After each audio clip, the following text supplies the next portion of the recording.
equipment. My rule of thumb is, if it helps me do something that I really can't otherwise do, I might buy it. Plus, I have a very rebellious streak and I try to buy something cheaper that might work or build something myself. And so what you'll see in this video is the things that I use to do pearl engraving that I consider absolutely essential. There are three things you absolutely have to be able to do if you're going to engrave mother of pearl. The first thing, pretty obvious, you need to be able to see what you're doing. The second thing, you need to be able to sharpen your tools. And the third thing is work holding, which is a whole topic in itself, which I'll show you in a few minutes. The next really important piece of equipment is what helps you see what you're doing.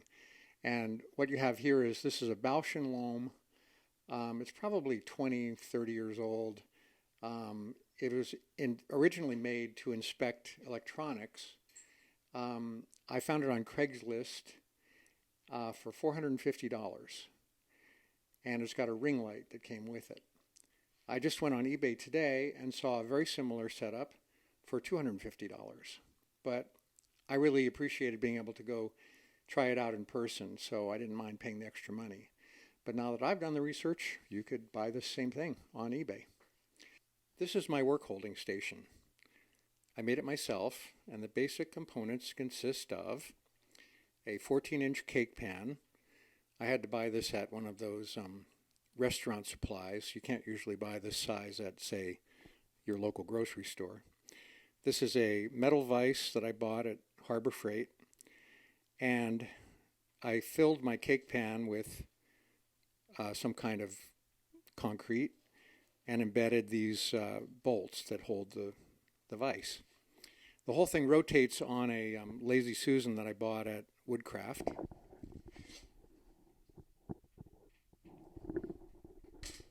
It's pretty simple. Now, there's a very important reason why you need to be able to rotate your work. That I will explain later. Now I'm going to explain about rotating the work and why that's important. So I'm going to take a neck and put it in the vise.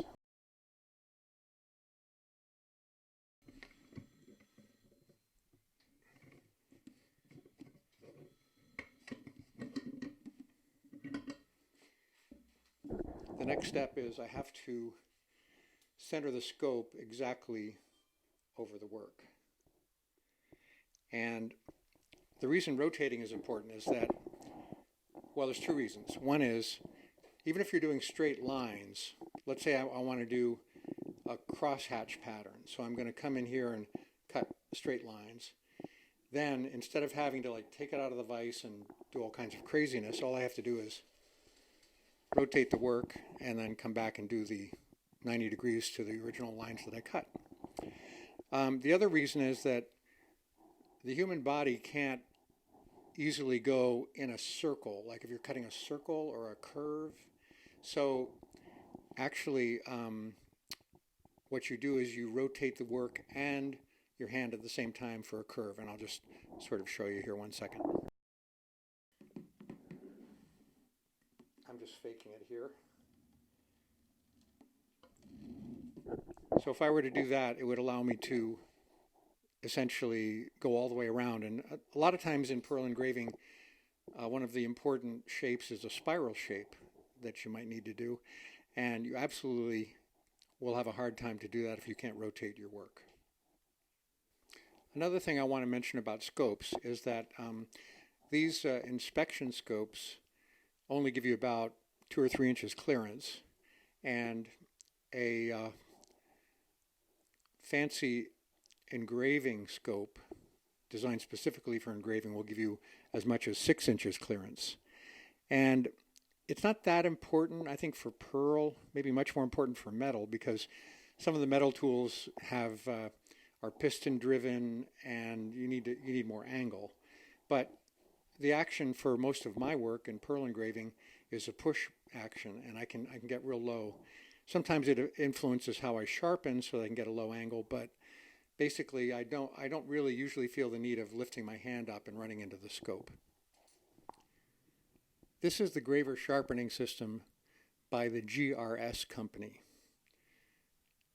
It's kind of painful because it's expensive, but here's where I discovered that sometimes you just have to spend the money. Now, the reason is that graver sharpening is not like sharpening a chisel or sharpening a plane blade. It's a little more involved and it requires a lot of precision. And so what we have here is a beautiful diamond stone, and it comes in 3 grits, 250, 600, and 1200. And it rotates very slowly so you don't burn your metal. And in addition to these great sharpening stones, you have a very sophisticated piece of equipment that holds your work both this way and this way. Anyway, to properly I'm not going to go into graver sharpening right now because it's a whole topic in itself. But believe me, this tool makes your sharpening repeatable and quick. And when you're carving pearl, it's a really interesting material because when you can see very closely with a scope and see what you're doing, it's more like carving than it is like scratching. In fact, if you're scratching or if your tool is raising any kind of chip at all, it means you're not sharp enough or you're too aggressive. And again, this video is not going to be about engraving technique per se. Maybe I can make another video later. But on a micro level, you need extremely sharp tools to get that kind of smooth cutting action. And sometimes when I'm cutting pearl, I imagine what it's like to, say, sculpt in marble. That's the kind of texture that pearl has. Very dense, and if you're doing it right, when you cut a stroke, it comes up in a powder in front of the tool. One of my attempts at beating the system wasn't totally without merit. I was taking pictures of my early engraving work with my phone, and I realized I could get a pretty good close-up of the shot.